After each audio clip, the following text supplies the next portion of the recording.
Imagine for a second that you are looking at this beautifully formatted, color-coded spreadsheet. Okay. The columns are neat, the math is totally perfect, and the tone of the whole thing is just incredibly calm and professional. Right. Like a standard quarterly report or something. Exactly. Yeah. But when you look really closely at what it's actually calculating, you realize it's a detailed logistical plan for selling human infants to the wealthy as a food source. Oh, wow. Yeah, that creates this massive uncomfortable friction in your brain Right. because you're looking at the architecture of an informative document, but it's delivering something completely horrific. And that friction, that exact feeling, is what we are going to explore today. Welcome to the deep dive. Yeah. We're looking at a stack of prep materials for the TEAS and HESI nursing entrance exams. Specifically focusing on one deceptively simple concept, which is author's purpose. Right. And our mission today is to crack the code on why a writer writes what they write. Because, we aren't just looking at this as a hurdle for nursing students. No, not at all. We're using these test prep strategies as a shortcut for you to become an absolute master BS detector in your everyday life. Because once you see the hidden machinery behind the text you read, you cannot unsee it. Yeah, it completely changes how you consume information. Okay, let's unpack this. We all probably remember that basic acronym taught in, middle school, right? PIE. Ah, yes. Persuade, inform, entertain. The classic PI framework. Right. And some materials add a fourth one, like describe, but PIE is the overwhelming majority. But I want to skip the elementary school definitions here. For an adult reader, what is the actual real insight hidden inside that basic PIE framework? Well, the real insight, and this is the foundational principle that the entire exam is built upon, is that language is never, ever neutral transmission. Never. Never. If you're prepping for a high-stakes exam or honestly just trying to survive scrolling through your newsfeed, you have to abandon this idea that reading is like downloading a file where facts just perfectly transfer from the page to your brain. Oh, that's interesting. So it's not just a data transfer. Exactly. Every single word choice, every omission, every structural decision, it all implies an intent.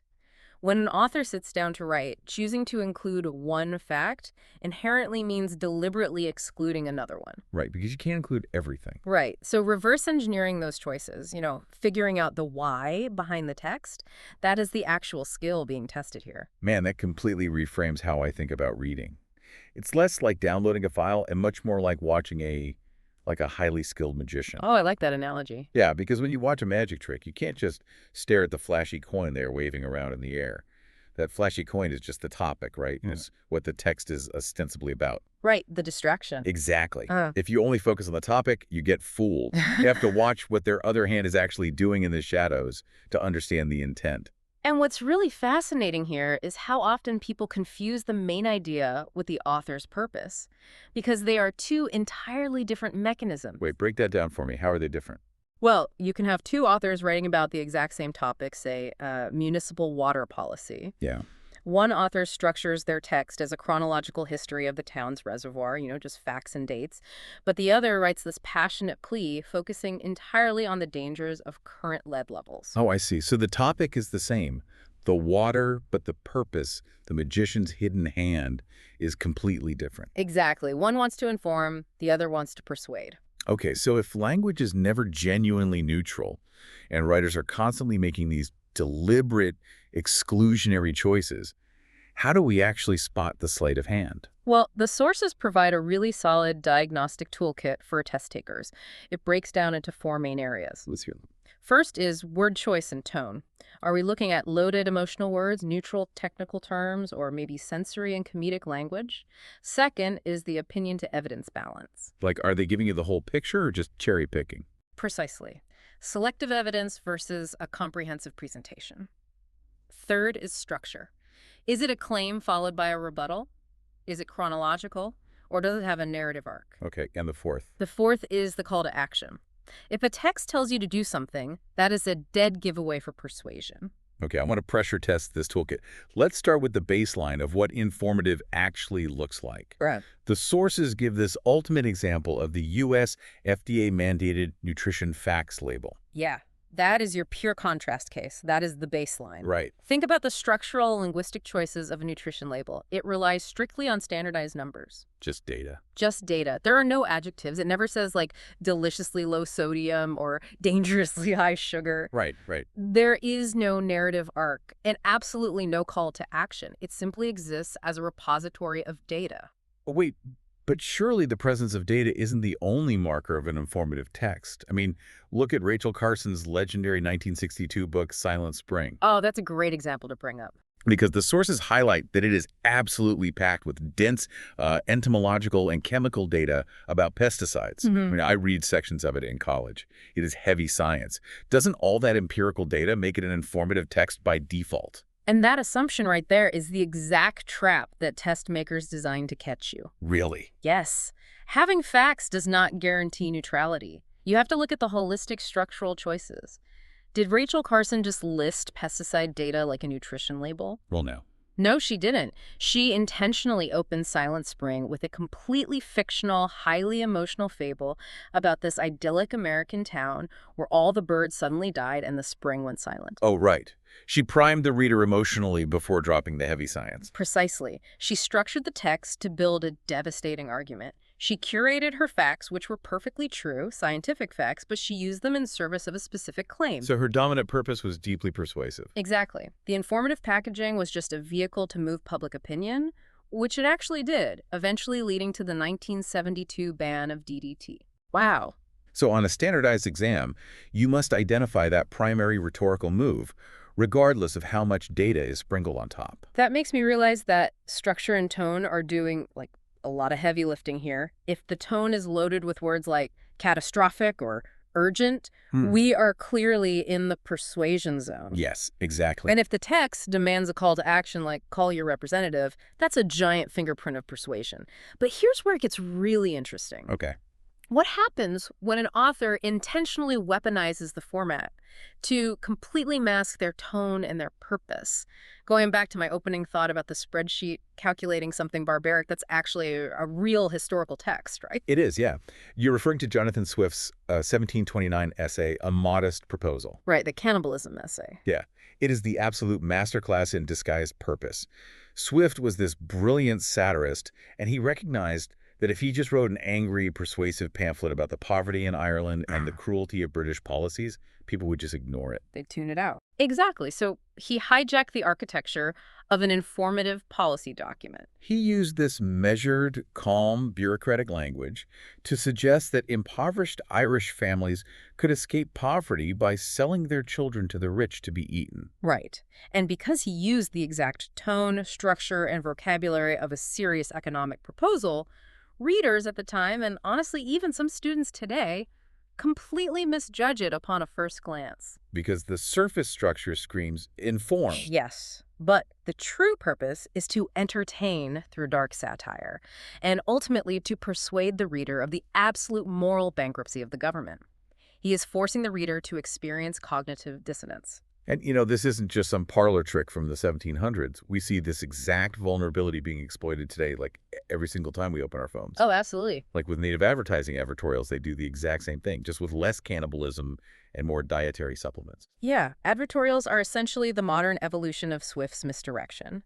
They are sponsor-paid, persuasive content that is meticulously designed to mimic the informative editorial content of the publication they live in. They steal the font, the column width, even the neutral headline style. Exactly. And they bypass your critical defenses because your brain recognizes the visual pattern of news and automatically drops its guard. You assume you're receiving neutral information. Which explains why the U.S. Federal Trade Commission finally had to step in.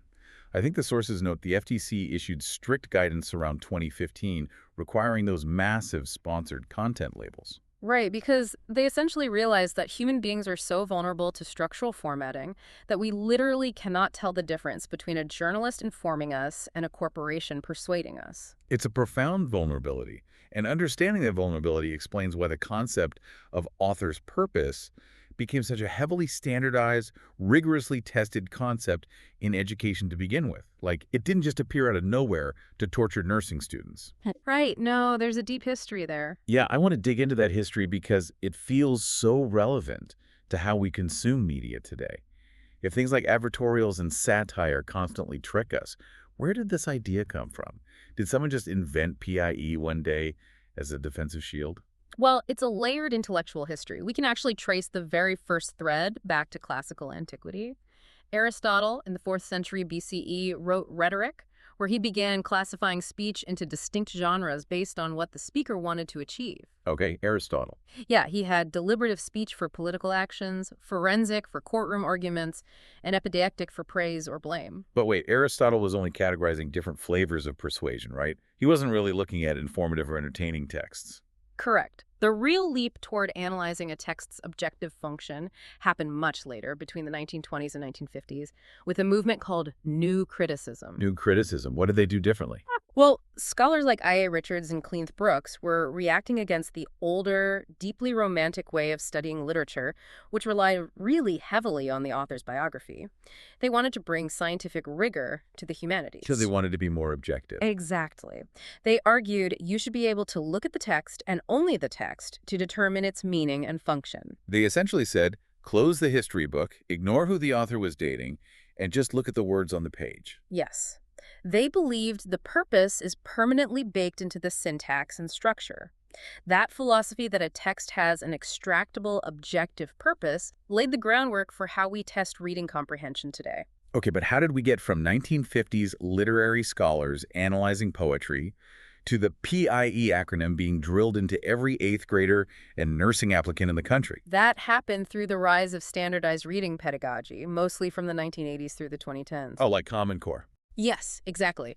As mass media expanded, cable news, the early internet, an explosion of advertising educators realized students needed a scalable, testable, cognitive defense against manipulation. They needed a toolkit. Right.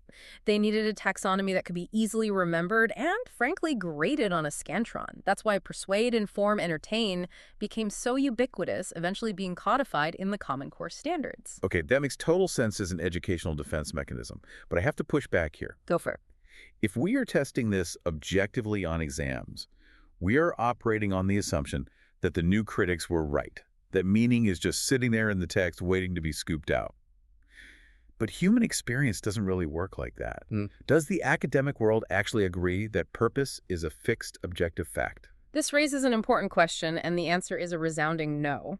There is a massive academic turf war over this, primarily driven by reader response theorists. Reader response. Yeah, starting with Louise Rosenblatt in the late 1930s. This camp completely rejected the new critics. Rosenblatt argued that a text doesn't actually have a fixed meaning or purpose until a reader interacts with it. Oh, I like that. So meaning is a two-way street. More than that, meaning is a chemical reaction. According to reader response theory, the purpose is transacted between the words on the page and the unique psychological background, anxieties, and cultural context of the person reading it. Wow. Okay, let's ground that concept because I love this.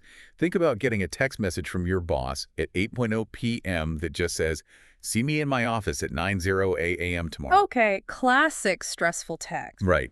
Now, if you have been crushing your sales goals and expect a promotion, you read that text as purely informative. It's just a scheduling update. Sure. But if you made a huge mistake that morning and think you're getting fired, you read that exact same string of words as highly persuasive and emotionally loaded. It reads like a threat. Yes. The text didn't change, but the purpose completely transformed based on the anxiety of the reader. That is a perfect illustration of the transaction mechanism. And honestly, it exposes the massive tension at the heart of exams like the TEAS or HESI. Because the test doesn't care about your feelings. Right. Nursing students are taking a multiple-choice test that forces them to act like new critics. The exam demands that they identify the one singular, objective, dominant purpose. It does not care about your subjective context. So what does this all mean? Like, if the whole concept of a single dominant purpose is fundamentally flawed or at least hotly debated by literary theorists, why on earth does a nurse need to be tested on this? A person whose job is starting IVs and monitoring vital signs, why do they care? Because for a nurse, this is not an abstract debate about poetry. Clinical practice requires literal, rapid-fire text triage under extreme duress. Stakes couldn't be higher. Exactly. Imagine a nurse managing a complex patient chart. They are bombarded with different types of texts, and they have to instantly diagnose the intent behind each one. Walk me through that. What are they actually reading on the floor? First, they read the attending physician's orders. Those must be interpreted as purely informative and directive, There is no room for subjective transaction there. Just follow the instruction. Right. Next, they might need to read a pharmaceutical insert for a new medication. That looks highly informative, right? It's filled with chemical data. Like the FDA label. Exactly. But a skilled nurse knows that insert is subtly shaped by legal liability. The company is informing you, yes, but they are also persuading you that they warned you of side effects to protect themselves from lawsuits. The language is very defensive. Oh, wow. And what about the patient's own words? That is the most complex text of all. A patient's intake narrative, their description of their pain or their health history, is almost never neutral. It is heavily emotional. Because they're scared. Right. They might downplay symptoms out of fear or exaggerate them out of desperation for treatment. The nurse has to parse the objective, informative facts from the highly persuasive, fear-driven framing. And we haven't even touched on the absolute nightmare of health misinformation on social media. Which is perhaps the greatest threat a modern nurse faces. Patients come into clinics armed with articles they found online that perfectly mimic the structure of peer-reviewed medical journals. The adversarial problem all over again. Exactly. But underneath that informative architecture, it's just disguised persuasion. It's an anti-vaccine manifesto or a commercial for an unregulated supplement. A nurse has to be able to rip the mask off that text instantly, not just to protect their own clinical judgment, but to educate the terrified patient sitting in front of them. Man, it really is a literal frontline defense. So rather than just listing out rules for test day, let's quickly synthesize how you actually apply this when you're staring at a difficult text, whether it's a patient chart, a reading passage, or your Facebook feed. Good idea. So rule 1, PIE is shorthand. Always look for the dominant purpose. Rule 2, tone is your best evidence. Yeah. Look for those loaded adjectives. Rule 3, a call to action is a persuasive fingerprint. If they want you to do something, they are persuading you. Rule 4, facts do not guarantee neutrality.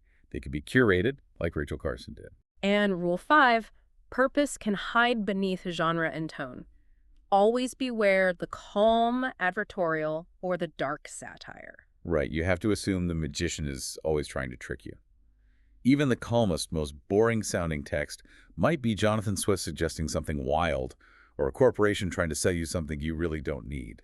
If we connect this to the bigger picture, mastering author's purpose does exactly what you promised at the start of this deep dive. It strips away the illusion of neutral communication. It really does. When you understand that every word is a choice designed to influence you, you become immune to a very specific kind of manipulation. You stop being a passive recipient of data and start becoming an active investigator of intent. You stop looking at the flashy coin and you start watching the hands. It is incredibly empowering, whether you're bubbling in answers on a nursing exam or just trying to navigate reality. Thank you all for joining us on this deep dive. Yeah, thanks for listening. But before you go, I want to leave you with one final provocative thought to mull over. We've spent this entire time talking about how to reverse engineer human intent from the words on a page. We assume there is a human mind making those exclusionary choices. Right. But what happens right now, today? What happens when artificial intelligence is writing our articles, drafting our social media posts, and even summarizing our medical records? That is the big question. Does an algorithm have an author's purpose? When a machine dynamically generates a text based on predictive data models, whose intent are we actually trying to diagnose? Are we analyzing the intent of the AI, the biases of the programmer who built the training data, or the hidden motives of the user who typed in the prompt? Keep your eyes on the magician's hands, everyone.